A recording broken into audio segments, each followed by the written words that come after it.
welcome back from the break. I hope you had a good rest. And like we said, when we're coming back here, we are going to have the teams, the diamond team and the platinum team competing on STI information, knowledge about sexually transmitted infections. So let's start. We'll have 6 questions for each group. And those people who do well will get points. And the winning team will have a gift. The second team will have a consolation gift.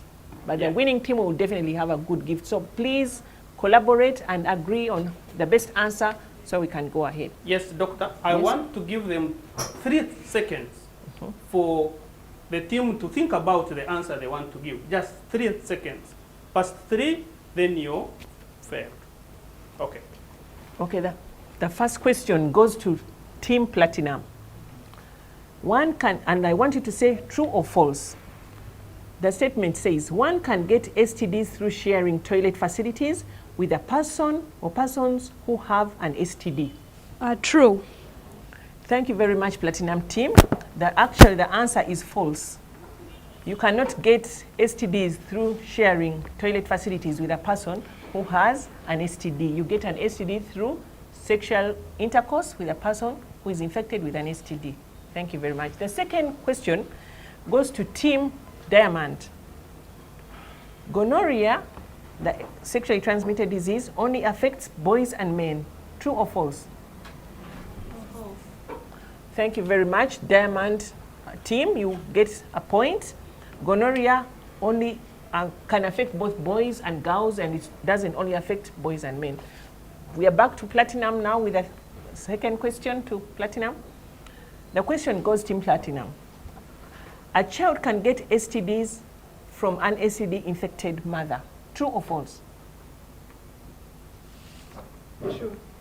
True. Thank you very much. Team Platinum gets a point for that. It's true. A child can get STDs from an STD-infected mother when they are still in their womb, or even as they are born, especially for gonorrhea and genital herpes, and even syphilis.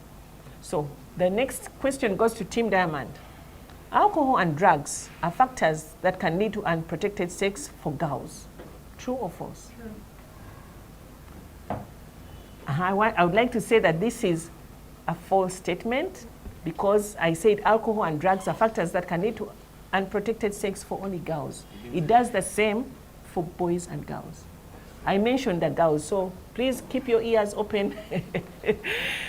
Keep your ears open. So we go to, the next question goes to Team Platinum. Protected sex is highly effective in preventing sexually transmitted infections that are caused by bacteria only. It's a false statement. Yes, Team Platinum gets the point. Protected sex is highly effective in preventing STIs for all STIs, not only for those that are only caused by bacteria. So the next question goes to Team Diamond. Hugging and kissing are considered high-risk sexual behaviors that can lead to STDs. False. False. You're very right, Team Diamond. It's true. Hugging and kissing are not considered high-risk sexual behaviors that can lead to STDs, so the answer they're giving of Team Diamond is correct. Let's go now to Team Platinum. The question reads, the risk of mother-to-child transmission of HIV can be reduced. True or false? True. Okay. True. It's true that the risk of mother-to-child transmission of HIV can be reduced through use of antiretroviral drugs and other methods that are available now. Thank you very much, Team Platinum. And next question goes to Team Diamond. Candidiasis is caused by a virus. True or false? Thank you very much, Team Diamond. It's true, candidiasis is caused by a fungus and not caused by a virus. Thank you very much. You get the points, Team Diamond. And the last question, how many questions so far on each side? The last question. 4. Okay. Yeah. The next question goes to Team Platinum. Candida, and therefore candidiasis, is only caused by sexual transmission. True or false? False. Okay, thank you. Yeah. Team Platinum, you're doing very well. It's true. Candidiasis is actually a disease which is considered a sexually transmitted disease, but can also be caused by other things. Like, for example, if you take a lot of antibiotics, you can get actual candidiasis infection. And even people who are on anti-cancer drugs can have candidiasis because those drugs reduce the immunity and somebody will get candidiasis. So thank you very much, Team Platinum. The next question goes to Team Diamond. Virgins can have HIV, but not STDs. You say your answer is saying false? Can you please make a decision quickly, Team? Doctor, I think now their time is done. Yeah. No, we have to. I gave them 3 seconds to think about. Yeah. So we, Time out. Yeah. is it so? I think we can allow them to what do we do for justice? But they said the last answer. So what is before we do the time? What was your final answer? True. Virgins can have HIV but not STDs, and this is actually false. So we forgive you for the time lag, but also the answer is false. Why? Because you remember when we were having our discussion, we said that there are some diseases that are transmitted through mother to child transmission. Some STIs like syphilis. But when you finally, so virgins can have HIV, can also have STDs if they got them from their mother. But that is in childhood. That is in childhood. Once a person becomes sexually, of the age of sexual relationships and can have sexual intercourse, then the sexually transmitted diseases can be transmitted from them, from their sexually infected partner. You understand? Yeah. Okay, this is the last question, I think, goes to Team Platinum. This is a question that says, having an STD when you're young can lead to infertility in girls only. Yes? You agree? I think you're supposed to work as a team. Please work as a team. The competition is hot, as you can see people out there. I think we can have these same quizzes at home with you. So having an STD when you are young can lead to infertility in girls only. What's your agree? So thank you very much. Team Platinum is saying it's false because this applies both to boys and girls. Anybody who has an STI, especially STDs like gonorrhea and chlamydia, when you're young can cause infertility when you're older. Thank you very much. I think this brings us to the end of the how many? Yeah. How many questions? They have answered 6 of them, and for Team Diamond, they have so far answered 5. Okay. Oh, I'm so sorry. I'm so sorry. So this last question comes to Team Diamond. Team Diamond, I think you're doing very well. This question says, avoiding sexual intercourse is the surest way to avoid HIV and other STIs. Avoiding sexual intercourse is the surest way to avoid HIV and other STIs. True or false? Some team members seem discouraged. Do not be discouraged. You're doing very well. Can we have one final answer? Because your time is lagging. It's true. Thank you very much, Tracy, and Team Diamond. Not only. So this brings us to the end, and this is true.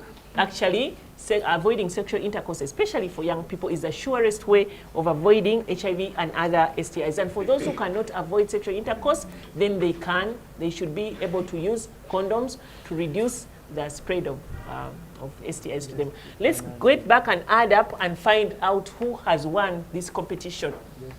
And then oh wow. So we are seeing that Team Platinum is the best so far. Can we give a big clap to Team Platinum? And Team Diamond Team Platinum has 10 points and Team Diamond has 8 points, which is a very close runner-up. Let's give a big hand clap to Team Diamond. Thank you. This is thrilling. We should do this again. It's so exciting. So thank you very much, our teams, and we have come up with our winners, which is Team Platinum, and we have a gift. We have a gift. Yeah, we have a gift, and I think our Michael facilitator, Dennis Bagambaje, is going to be the one doing the honors of giving the gift. before we finish up. Wow. Right, let me take this opportunity to hand over this huge gift to the team partner. Yay! And then we have a consolation gift. Yes. We have a consolation gift for Yes. Team Diamond, who have been a very hardworking and strong team. Yeah. The team Diamond also gave it your best. And I also want to take this opportunity to hand over this exciting gift to all of you. Yay! Thank you. Yeah. So as we let's come back. I think we will.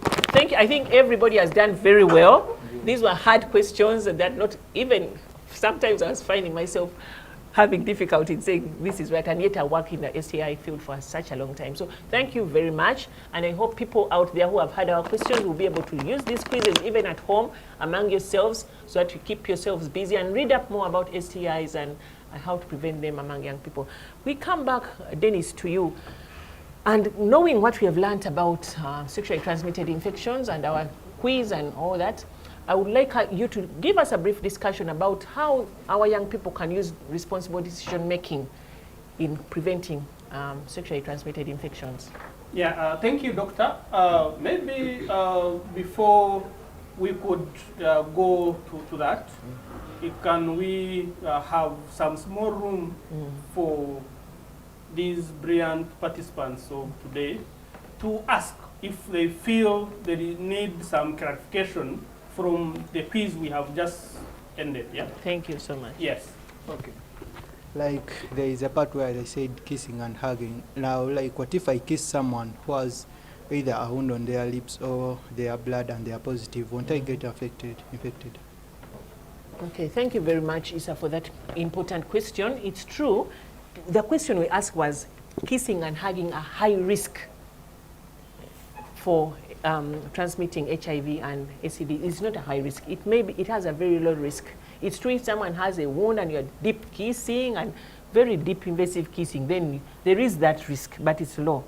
It's not high risk. So the question was, that's why I was asking people to be very careful. It was high risk.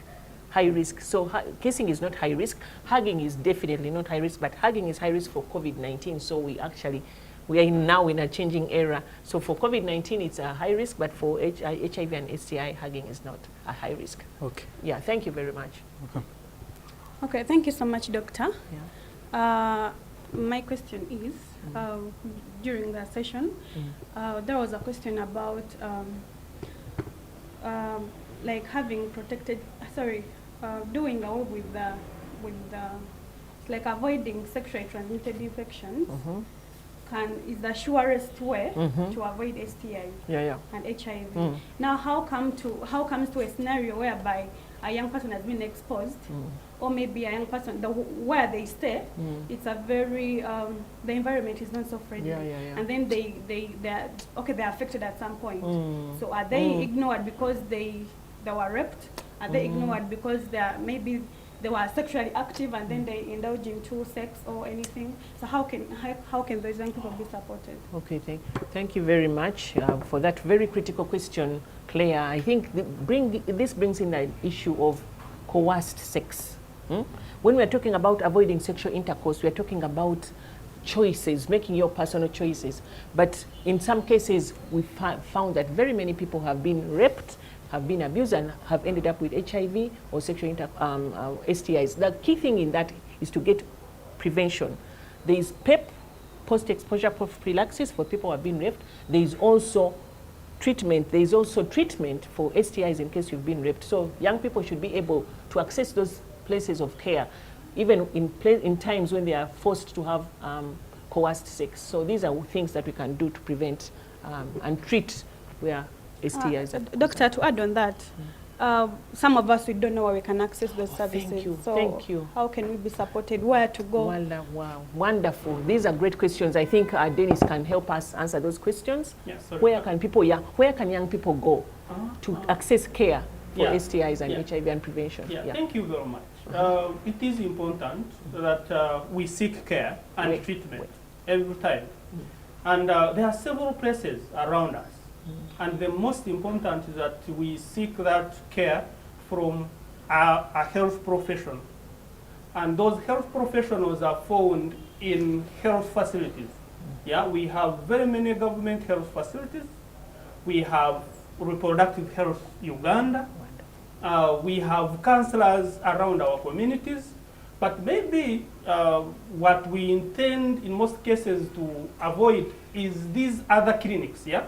Yeah, usually the clinics that are there to make money, that are so in for business, in quite some time, they tend to wanting to earn money than solving the problem. Instead of helping someone who has a problem, they want to get money from there. But we have the health facilities, the public health facilities.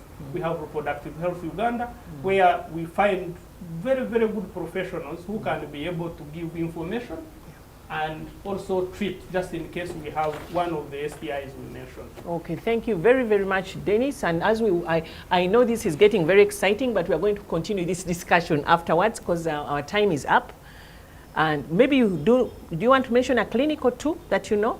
Okay, so there are other parts of our discussions we'll continue after because we are winding up. But finally, finishing off, we want to tell young people out there that there are clinics, Katego Clinic, on just off of Chira Road. The Reproductive Health Uganda has a clinic there. The Mulago STD clinic is also open and free. And there's also a clinic in Chirudu for those who are living in Kampala. Chirudu Clinic, which is part of the Ministry of Health system, and Kasangati Health Center, and very many health centers all over Kampala and in the villages who can access care for STIs and HIV. Thank you very much.